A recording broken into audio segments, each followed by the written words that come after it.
ان سب کے کہیں نہ کہیں اس کے اوپر اکاؤنٹس ہیں, یہ سب یوٹیوب پہ کوئی نہ کوئی ویڈیو دیکھتے ہیں, اور یہی سوشل میڈیا جو ہمارے گھر کے اندر تک رسائی ہے. یہی میں اب پاکستان کی طرف اگر آپ آئیں, نقصانات کا سامنا کرنا پڑ رہا ہے. سب سے پہلا تو یہ کہ کسی بھی انسان کو بنانے میں, بگاڑنے میں, کسی انسان کی ایگزسٹنس کو پروف کرنے میں سب سے پہلے تو آ گیا سوشل میڈیا. اگر وہ بندہ سوشل میڈیا پہ ایگزسٹ کرتا ہے that means he is popular.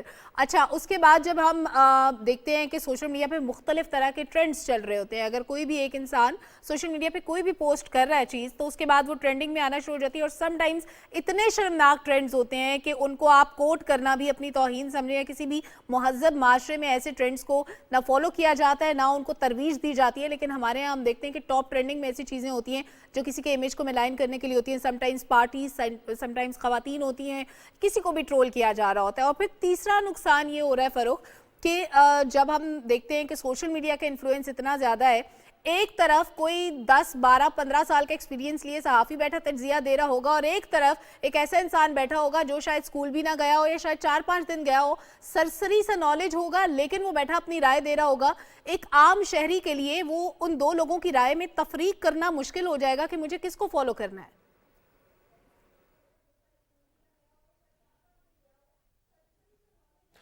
ہاں جی, دیکھیں جب کوئی, میں نے جیسے پہلے عرض کی تھی کہ جیسے کوئی نئی چیز آتی ہے ہمارے ہاں, اس کا استعمال دونوں طرح سے ہوتا ہے. یہ آپ کی بات درست ہے کہ سوشل میڈیا کے بہت سے نقصانات بھی ہیں, جس میں آپ چاند ایک کا ذکر بھی کر رہی تھی. میں آپ کو یہ بتاتا ہوں کہ میں نے جو اسٹڈیز بھی دیکھی ہیں, جو ہم خود بھی لوگوں کے ساتھ انٹریکشن کرتے ہیں, یعنی سوشل میڈیا میں یہ ٹرینڈ میں آنا صرف پاکستان میں نہیں ہے. پاکستان کے ساتھ ہمارا انڈیا ہے, دوسرے جو ممالک ہیں, یہاں تک کہ جو یورپین کنٹریز میں, وہاں پہ بھی لوگ بڑی مختلف حرکتیں کر کے پاپولر ہو جاتے ہیں. یعنی جو بڑی مہذب قومیں ہیں, بہت آگے ہیں پڑھائی میں, ہر قسم میں, وہاں پہ بھی مختلف جو ٹرینڈز میں لوگ آ رہے ہوتے ہیں, بڑی عجیب و غریب حرکتیں کی ہوتی ہیں, وہ بھی پاپولر ہوتے ہیں, ان کو بھی وہ بھی وائرل ہوتے ہیں.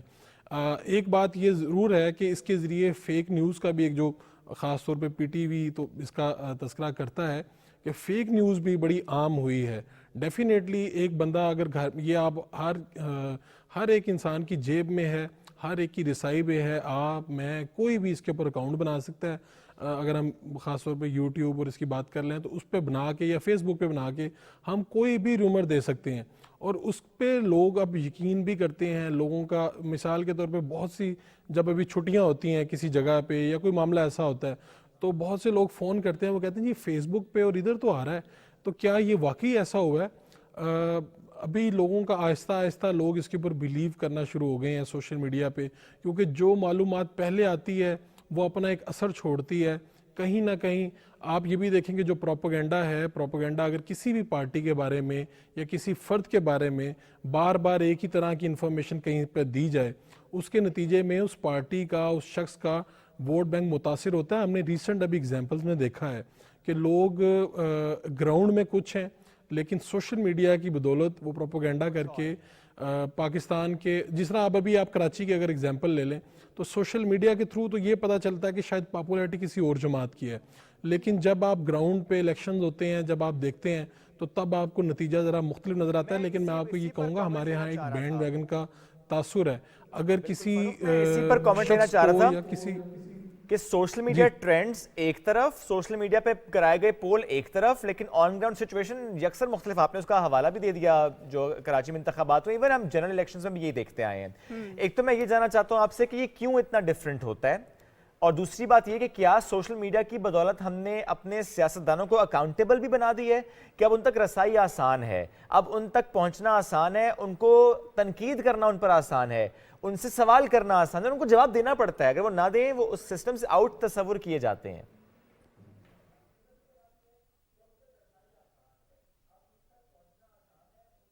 جی میں آپ کو ایک بڑا دلچسپ واقعہ بتاتا ہوں کہ ایک ہمارے ایم پی ہمارے دوست تھے, تو انہوں نے اپنی فیس بک پہ کوئی کسی جگہ پہ افتتاح کرنے کی کوئی تصویر لگائی, تو نیچے کسی نے ان کو کمنٹ کیا کہ آپ نے جناب آپ تو آتے نہیں اپنے حلقے میں یہ وہ. تو وہ تیز تھے آدمی, انہوں نے نیچے کمنٹ میں لکھا کہ میں آپ کو جانتا ہوں, آپ فلاں گلی اور فلاں محلے میں رہتے ہیں, لیکن آپ ہمارے حلقے میں نہیں آتے, برائے مہربانی آپ اپنے حلقے کے ایم پی اے سے رابطہ کریں. اچھا, اب لوگ ٹارگٹ بھی کر سکتے ہیں, اکاؤنٹیبل بھی بنایا ہے.